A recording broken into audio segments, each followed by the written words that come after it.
Bonjour, vous vous posez sûrement des questions sur l'énergie nucléaire, vous êtes curieux, sceptique, intrigué, peut-être un peu inquiet, vous cherchez à vous faire une opinion par vous-même. Comment ça marche? Est-ce que c'est fiable? À quoi ça sert? À quoi ça peut servir? Nous vous proposons ces podcasts pour vous aider à mieux comprendre comment cette énergie est produite, quel est son rôle dans notre vie quotidienne, dans notre futur. Et justement, aujourd'hui, on va parler du futur des centrales nucléaires. Le nucléaire en clair, un podcast de la Sfen, présenté par Jérôme Godefroy. Les réacteurs nucléaires du futur, c'est notre sujet du jour. Il ne faut pas croire qu'il n'existe qu'un seul type de centrale nucléaire. Il y a des technologies très différentes selon les pays. Certains systèmes ont disparu, d'autres sont en train d'être imaginés et expérimentés. C'est ce que nous allons découvrir avec nos deux invités qui viennent tous les deux du CEA, le Commissariat à l'énergie atomique et aux énergies alternatives. Le CEA est un organisme de recherche scientifique français fondé en 1945 qui emploie 20 000 chercheurs et collaborateurs. Bonjour Valérie Vandenberg. Bonjour. Vous êtes bien au CEA, c'est ça? Oui, je suis bien au CEA. Qu'est-ce que vous faites? Je suis responsable d'une équipe qui travaille sur les relations internationales et la communication pour la direction des énergies du CEA. Et on va voir que les relations internationales, pour ce qui nous importe, c'est-à-dire les réacteurs du futur, ça a beaucoup d'importance. Tout à fait. Bonjour Stéphane Sarad. Bonjour. Vous êtes également au CEA, qu'est-ce que vous faites? Oui, effectivement, je suis au CEA et je suis directeur des programmes énergie. Donc, c'est une direction stratégique et programmatique qui a pour vocation de réfléchir à l'ensemble de la recherche et du développement dans le domaine des énergies bas carbone au CEA, c'est-à-dire que nous travaillons à la fois sur l'énergie nucléaire, mais aussi sur les énergies renouvelables. Alors, j'essaie de résumer l'histoire de l'industrie nucléaire. C'est une histoire récente. Elle a commencé en gros dans les années 50 du siècle dernier. Nous en sommes déjà à la 4e génération de réacteurs. Alors, pour la France, résumons-la. La première génération, c'était quoi? Alors, historiquement, la première génération, c'est la filière UNGG, uranium naturel, graphite gaz. Dans ce cadre précis, l'uranium naturel était le combustible, le graphite, le modérateur, capable de gérer les neutrons dans le réacteur, et le caloporteur était un gaz. Et cette première génération a disparu, elle a été abandonnée, et on est en train actuellement de démanteler ces centrales. Tout à fait. Alors la deuxième génération, Valérie, c'est la génération qu'on connaît actuellement. Oui, c'est la génération qu'on connaît actuellement. Ce sont des réacteurs à eau pressurisée. Alors, c'est probablement les réacteurs les plus répandus dans le monde. C'est une technologie qui s'est beaucoup standardisée. Donc, il y en a deux versions. Enfin, c'est ce qu'on appelle des réacteurs à eau légère, par opposition à l'eau lourde, dont on entend parfois parler pour la course à l'eau lourde, les histoires d'après-guerre, etc. Donc, à eau pressurisée ou à eau bouillante. Ça veut dire que la chaleur, elle est transportée par de l'eau. Alors, la troisième génération, Stéphane, c'est en gros, c'est l'EPR. C'est ce qui est en train d'être construit à Flamanville, par exemple. Alors, la troisième génération, c'est à la fois ce qui existe dans le parc actuel et la troisième génération plus, c'est-à-dire les réacteurs de type EPR qui sont en cours de construction en France, mais qui existent d'ores et déjà, notamment en Chine, à Taishan. Et c'est toujours de l'eau pressurisée, l'EPR? C'est toujours de l'eau pressurisée. Ce sont des réacteurs à eau pressurisée. Un réacteur nucléaire, c'est tout simplement une chaudière dans laquelle on va faire chauffer de l'eau chaude. Et dans cette eau chaude est sous pression et par détente successive, on est capable de récupérer de l'énergie et produire de l'électricité. Alors maintenant, parce qu'il faut évoluer, on pense à la 4e génération. Il y a des expérimentations, il y a des essais, il y a aussi des réflexions sur le papier. Et alors, ce qui est intéressant, Valérie, vous parliez de votre rôle international, et ça, je voudrais commencer par ça parce que c'est important. La réflexion, elle est internationale sur la 4e génération. Alors, la réflexion sur la 4e génération est internationale, et même avant même de parler de 4e génération, on est dans une période, dans une époque où on réfléchit à de très très nombreux concepts très variés. Donc des concepts dits de 4e génération, on va parler de réacteurs avancés, mais aussi d'autres façons de travailler sur des réacteurs qui sont très proches dans leur fonctionnement de la génération actuelle, mais qui vont être un peu différents. plus petits, par exemple, et qui vont être utilisés pour d'autres applications. Alors ça, on va voir ça dans le détail, mais le point qui m'intéresse, c'est que, est-ce que c'est la première fois dans le domaine du nucléaire civil que des pays comme les États-Unis, la Chine, la Russie, le Royaume-Uni, la France, l'Union européenne travaillent ensemble, et il y a même un groupe qui s'appelle le Forum international Génération 4. Oui, tout à fait. Donc, ce forum rassemble la grande majorité des pays qui s'intéressent à la 4e génération, et ça permet aux pays de partager les travaux qui sont faits en recherche et développement sur différents concepts de 4e génération. Parce que là aussi, il n'y a pas qu'un seul concept. Comme le disait Stéphane, il y a différents concepts qui vont dépendre du combustible ou du moyen de faire tourner la chaleur. Alors que pour les générations précédentes, c'était chacun dans son coin, en gros. Oui, c'était chacun dans son coin. Il faut aussi se replacer dans une époque où chaque pays voulait développer son autonomie et sa technologie. Donc même si pour les réacteurs à eau pressurisée, il y a de grandes licences qui sont sorties et qu'on a relativement standardisé le parc, chaque pays réfléchissait de façon assez indépendante. Alors Stéphane, avant de parler de la technologie, à quoi vont ressembler peut-être ces réacteurs du futur, c'est quoi l'idée force? Qu'est-ce qu'on recherche? On veut des réacteurs plus économes, avec moins de déchets, c'est ça l'idée force? Je pense que ce qui est la ligne directrice du Forum Génération 4, donc qui a généré cette initiative collective qui aboutit sur le fait que un pays ne peut pas porter seul un enjeu de réacteur. Donc c'est quand même assez important de signaler cette action internationale, puisqu'il y a 6 réacteurs, il y a 6 concepts de réacteurs qui sont étudiés dans le cadre de ce forum. Mais les éléments communs de ces concepts sont très simples. D'abord, c'est la sûreté. C'est la sûreté, donc l'objectif c'est de développer des concepts avec le niveau maximum de sûreté. Et ce sont des concepts qui doivent être soutenables. C'est-à-dire que la notion de fonctionnement, la notion de consommation de matières premières, la notion de rejet et de recyclabilité des combustibles est au cœur des préoccupations. Et le troisième élément, c'est la compétitivité. De manière Moins cher, quoi. Alors moins cher et je dirais cohérent avec les besoins auxquels nous allons faire face, puisque nous rentrons dans un monde où il est nécessaire de décarboner à la fois l'industrie, le transport. Donc la quantité d'électricité dont les générations futures, nous, demain ou après-demain, allons consommer, nécessite de pouvoir produire au meilleur coût, dans les meilleures conditions de sûreté et dans les meilleures conditions de soutenabilité, l'électricité dont nous aurons besoin. Valérie, ces réacteurs du futur, auxquels plein de pays réfléchissent actuellement, est-ce qu'ils vont ressembler aux centrales qu'on connaît aujourd'hui, par exemple en France? Alors ça dépend de quel futur on parle. Si on est dans le futur proche, le futur des réacteurs dont on aura besoin pour réussir la décarbonation et la transition énergétique à l'horizon 2050, ces réacteurs-là, ils vont sans doute être un petit peu différents, peut-être plus petits, pour répondre à d'autres usages que de la production massive d'électricité.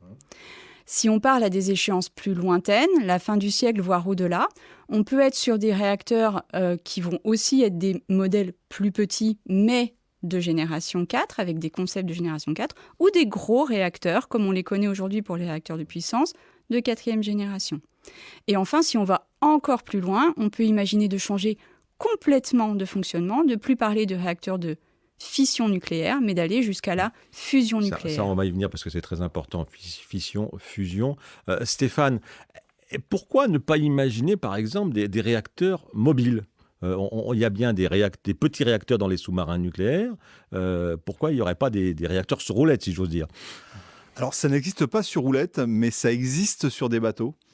Puisque ce concept-là a été développé notamment par nos collègues russes de Rosatom, avec une barge qui s'appelle l'académique Lomonosov, qui est en fait une barge qui contient un réacteur nucléaire de 70 MW et qui est en capacité de pouvoir atteindre des zones où de l'énergie est nécessaire, bien que les conditions soient hostiles. Et la première application que nous avons vue sur ce réacteur sur barge a été dans le cercle polaire, alimenter un site industriel avec des mines d'extraction qui nécessitaient de l'énergie. Et cette énergie était produite à l'aide de cette barge. Alors, ce qui est important par rapport à ce qui a été dit précédemment, c'est qu'il y a une notion de mobilité, il y a une notion d'accessibilité. En même temps, il y a une notion de sécurité et de sûreté. Sécurité, c'est aussi limiter la gérer la prolifération de ce nombre d'objets qui vont être mobiles. Donc, c'est une réflexion autour de la sécurité proprement dite. Et puis, il y a un point qui est très important que vous devez avoir en tête et qui est arrivé peut-être plus récemment dans les concepts de génération 4, c'est-à-dire qu'en fin de compte, ces réacteurs vont devoir s'intégrer dans des réseaux où il y aura beaucoup d'autres productions d'énergie, notamment des productions intermittentes avec les énergies renouvelables. Et donc, ce qu'on va demander à ces réacteurs, c'est d'être à la fois mobiles, à la fois soutenables, à la fois sûrs, mais aussi capables d'avoir la flexibilité pour s'adapter aux autres systèmes de production. Et ça, c'est un enjeu majeur de l'innovation pour les systèmes du futur, pour le nucléaire. Alors, Valérie, on a parlé de l'eau pressurisée pour le système actuel avec de l'uranium. Et est-ce qu'on envisage d'autres combustibles ?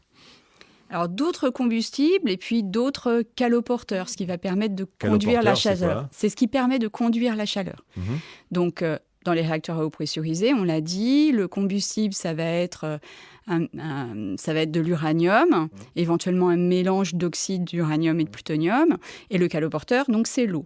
Dans les réacteurs du futur, on peut imaginer des caloporteurs comme le sodium ou comme les sels fondus.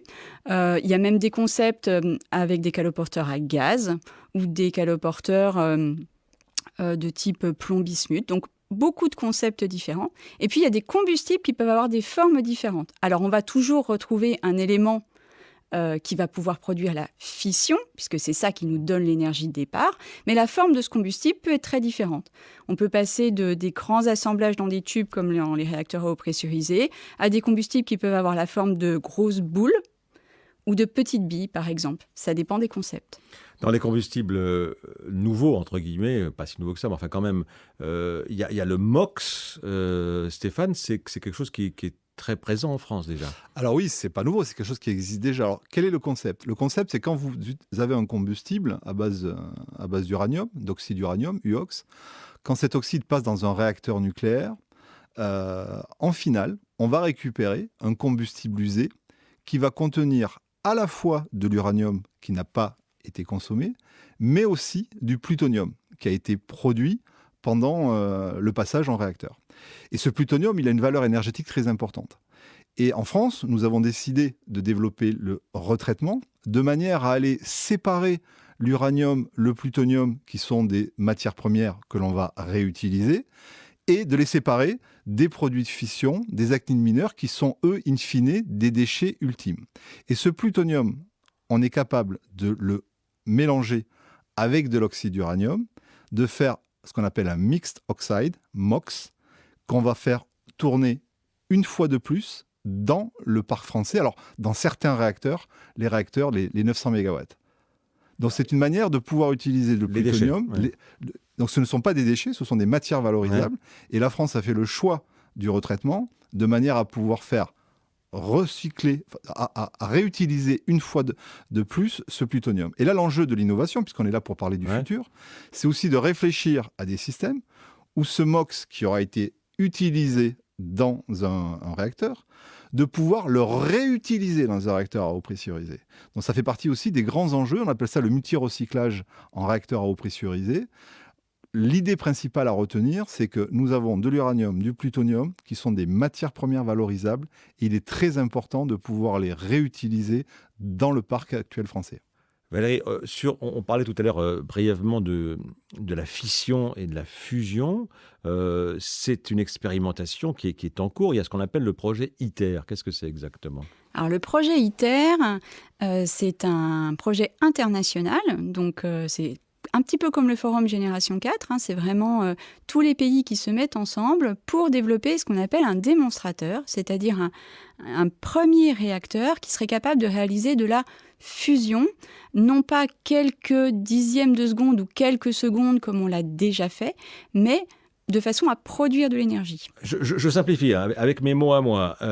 La fission, c'est qu'on casse un atome, et la fusion, on fusionne des atomes, c'est ça ? C'est ça. En fait, un réacteur nucléaire, c'est quoi ? C'est un objet technologique qui, à partir d'une énergie, va nous permettre de produire un autre type d'énergie, par exemple de l'électricité.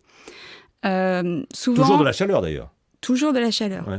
Typiquement, c'est un petit peu comme une cocotte minute.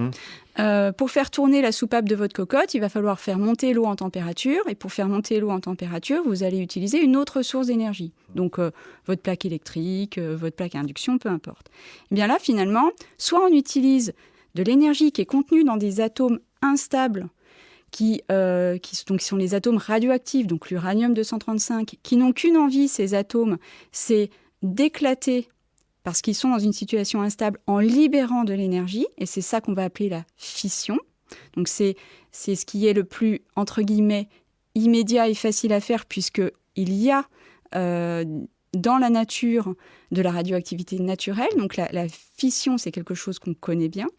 Et puis la fusion, c'est l'inverse.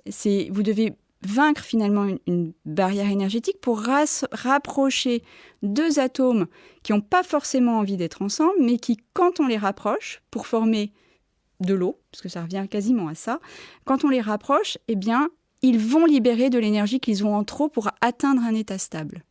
Donc ça, c'est une technique, c'est une forme d'énergie nucléaire qui est expérimentée dans ce système ITER. On voit bien, Stéphane, qu'il y a une multitude en fait, de recherches un peu dans tous les sens. Alors, il y a une multitude de recherches et je dirais tant mieux, puisque je suis chercheur à la base. Ça montre qu'il y a beaucoup de travail et surtout beaucoup d'avenir dans la recherche nucléaire. Ce qui va différencier un petit peu tous les éléments que nous avons évoqués, c'est la temporalité. Donc, il y a certains réacteurs, les réacteurs de petite taille, les réacteurs refroidis au sodium, sont des choses qu'on voit dans la temporalité de dizaines d'années de ce siècle. La fusion, c'est une autre temporalité. Alors, la fusion, je dirais, c'est l'énergie la plus naturelle, puisque c'est l'énergie du Soleil. Nous existons grâce à la chaleur du Soleil, puisque la Terre est dans la Golden Zone. Et cette chaleur et cette énergie... Le Soleil, c'est une grosse boule de fusion. C'est un réacteur nucléaire de fusion. Ouais. C'est un réacteur nucléaire de fusion. Et le ITER et tous les programmes que nous avons associés à ça sont quelque part des systèmes qui vont nous amener à nous rapprocher des conditions extrêmes que vient d'évoquer Valérie, de manière à pouvoir mettre ensemble deux éléments qui vont fusionner, libérer de l'énergie. Alors, ITER n'est pas une machine qui va produire de l'électricité.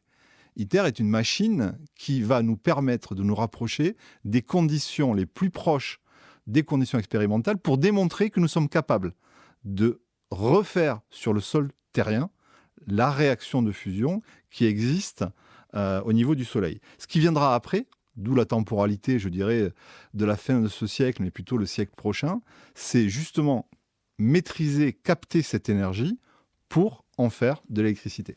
Alors, Valérie, ce qui est intéressant aussi dans ces recherches, c'est que finalement, on se dit que l'électricité, c'est très bien, mais qu'on peut faire aussi d'autres choses avec le nucléaire. On peut faire du chauffage, par exemple. Tout à fait. Alors, à partir du moment où on a de l'énergie, on a plusieurs façons de l'utiliser. Pour l'instant, les réacteurs nucléaires, on les utilise essentiellement pour produire de l'électricité. De l'électricité bas carbone, on l'a dit.